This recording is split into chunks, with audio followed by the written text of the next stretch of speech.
નમસ્કાર. કોઈ પણ માણસના જીવનનો સૌથી મહત્વપૂર્ણ તબક્કો એટલે એનો કોલેજ કાળ. આજે વાત કરવી છે એક એવી કોલેજની, એક એવા ઇનિશિયેટિવની કે જે માત્ર કોલેજે વિદ્યાર્થીઓના જીવનને નહીં પણ દેશના ભવિષ્યમાં પણ એટલું મહત્વનું યોગદાન આપ્યું છે. છેલ્લે સુધી સાંભળજો, શાંતિથી સાંભળજો. કદાચ આનાથી અન્ય કોલેજોને પ્રેરણા મળે, અન્ય યુવાનોને પ્રેરણા મળે, દેશનો કંઈક લાભ થઈ શકે અને આજે સત્કાર્ય છે તે લોકો સુધી પહોંચી શકે. આ વિચાર સાથે આજે વિડીયો તમારી સાથે શેર કરું છું.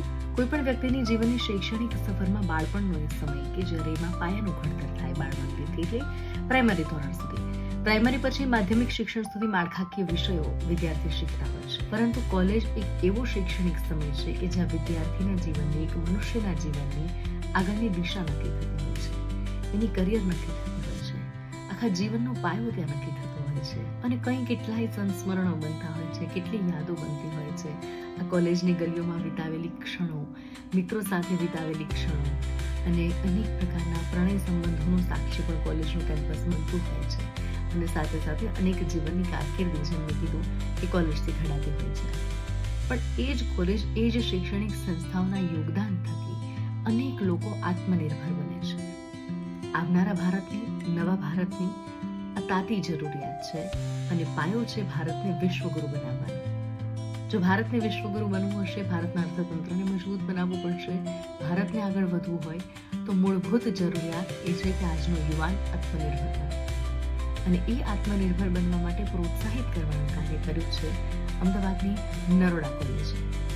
નરોડા કોલેજના એલ્યુમિની એસોસિએશને આ કામ કર્યું છે અને ખૂબ જ ઉમદા કાર્ય છે. વિગતવાર હું તમને એમની વાત કરીશ, પણ મને એટલા માટે અહીંયા વાત કરવાની ઈચ્છા થઈ કારણ કે દેશનો પાયો જે યુવાનો છે એ કોલેજે ઘડ્યો.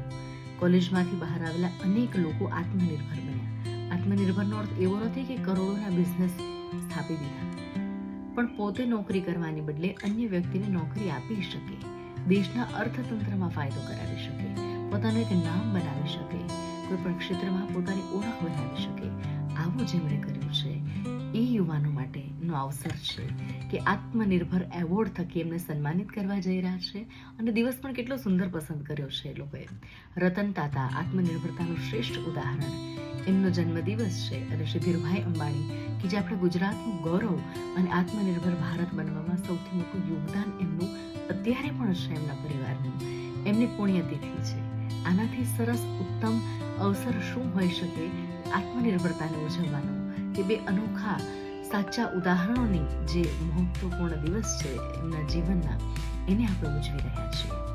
યશસ્વી વડાપ્રધાન નરેન્દ્ર મોદીના સ્વપ્ન સાથે જ્યારે ભારત વિશ્વગુરુ બનવા તરફ જઈ રહ્યું છે, આવનારા ભવિષ્યમાં અનેક વૈશ્વિક ઇવેન્ટો આપણે હોસ્ટ કરવા જઈ રહ્યા છીએ, એવા સમયે નરોડા કોલેજના એવા વિદ્યાર્થીઓ જે અહીંયા પહેલા ભણીને ગયા છે અને 1993 લઈ અને તમામ વિદ્યાર્થીઓએ જેમણે જીવનમાં કંઈક એવી પ્રસિદ્ધિ હાંસલ કરી છે જેનાથી કોલેજને પણ ગૌરવ થાય, દેશને પણ ગૌરવ થાય અને દેશના અર્થતંત્રમાં યોગદાન મળે, એવા તમામ લોકોનું સન્માન થવાનું છે. આ સન્માન એટલા માટે મહત્વનું છે કે આવનારી યુવા પેઢી જે પણ આવનારા સમયમાં આ કોલેજમાં જોડાશે અથવા તો આ માધ્યમ થકી અન્ય લોકો જે એવોર્ડો જોશે, એમને પ્રેરણા મળશે દેશ માટે કંઈક કરવાની, આત્મનિર્ભર થવાની. અને આ ઉપરાંત જે લોકો ભૂતકાળમાં જેમણે આટલું સરસ યોગદાન આપ્યું છે, જેમણે પોતાનું નામ બનાવ્યું છે, એ તમામ લોકોને એક પ્રોત્સાહન મળશે, એક પ્રસિદ્ધિ મળશે. આ પ્રયાસ એટલા માટે ઉમદા છે કે એક વ્યક્તિના સન્માનથી બીજા 100 વ્યક્તિને પ્રેરણા મળતી હોય છે અને જેમણે પોતાનું કાર્ય કરવા માટે, પોતાનું નામ બનાવવા માટે, આત્મનિર્ભર થવા માટે જે મહેનત કરી છે, મહેનતના ફળ સ્વરૂપે એમને સન્માન મળતું હોય છે. ખુશી એ વાતની છે કે આ ઉમદા કાર્યમાં ગુજરાતના મૃદુ અને મક્કમ મુખ્યમંત્રી શ્રી માનનીય ભૂપેન્દ્રભાઈ પટેલ આપણી સાથે જોડાવાના છે અને એમના હસ્તે આત્મનિર્ભર એવોર્ડ જે યુવાનોને આપવાના છે. મહત્વપૂર્ણ એટલે છે કે જ્યારે દેશના પ્રધાનમંત્રી, ગૃહમંત્રી અને આપણા મુખ્યમંત્રી એટલા વિચારો કરતા હોય, દેશને આગળ લઈ જવાના, ગુજરાતને આગળ લઈ જવાના અને વિશ્વગુરુ તરફ ભારત બનવા જઈ રહ્યું હોય, એમાં ગુજરાત જ્યારે યોગદાન આપવા જઈ રહ્યું હોય, એ ગુજરાતના આત્મનિર્ભરતાને વધારવાનો અવસર છે. તો વધારેમાં વધારે લોકો અવસરમાં જોડાઈએ. એવું નથી કે માત્ર એવોર્ડ સમારોહ છે, પરંતુ નરોડા કોલેજની આટલા વર્ષોની યાત્રામાં જેટલા પણ લોકો જોડાયા છે એ બધા ત્યાં ફરી એકવાર મળવાના છે. ખૂબ જ સરસ સાંસ્કૃતિક કાર્યક્રમો પણ થવાના છે, ભોજનની વ્યવસ્થા પણ છે અને તમામ વ્યવસ્થાઓની વચ્ચે મૂળ બે વસ્તુ છે કે જે લોકોએ જીવનમાં કંઈક મેળવ્યું છે એમનું સન્માન થશે, જેમને આગળ મેળવવાનું છે એ નવી યુવા પેઢી પ્રેરણા પામશે અને સાથે સાથે ફરી એક વખત કોલેજના એ વિદ્યાર્થીઓ એક સાથે મળશે, જૂના દિવસોને યાદ કરશે, એ સંસ્મરણોને વાગોળશે અને કંઈક નવી કહાનીઓ જે લખાઈ ગઈ છે કોલેજ કાળ પછી એકબીજા સાથેનું આદાન પ્રદાન થશે.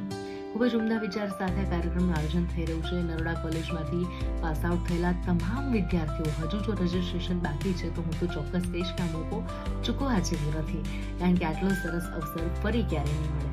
ભૂતકાળમાં અનેક કાર્યો કર્યા છે એલ્યુમિની એસોસિએશને, જે કદાચ ખૂબ જ સરાહનીય છે અને અમદાવાદની અન્ય કોઈ પણ કોલેજના એસોસિએશને આવા નહીં જ કર્યા હોય, પણ અત્યારે જે કરવા જઈ રહ્યા છે ખૂબ જ મેગા ઇવેન્ટ છે, મોટી સંખ્યામાં મહેમાનો છે, મોટી સંખ્યામાં એવોર્ડ ફંક્શન્સ છે. વધારેમાં વધારે આપણે સૌ સાથે મળીએ, જોડાઈએ અને ભારતને આત્મનિર્ભર બનાવવાની દિશામાં જે પહેલ છે, આજે પ્રથમ પગલું છે, એને આવકારીએ અને સહયોગી બનીએ. Thank you so much.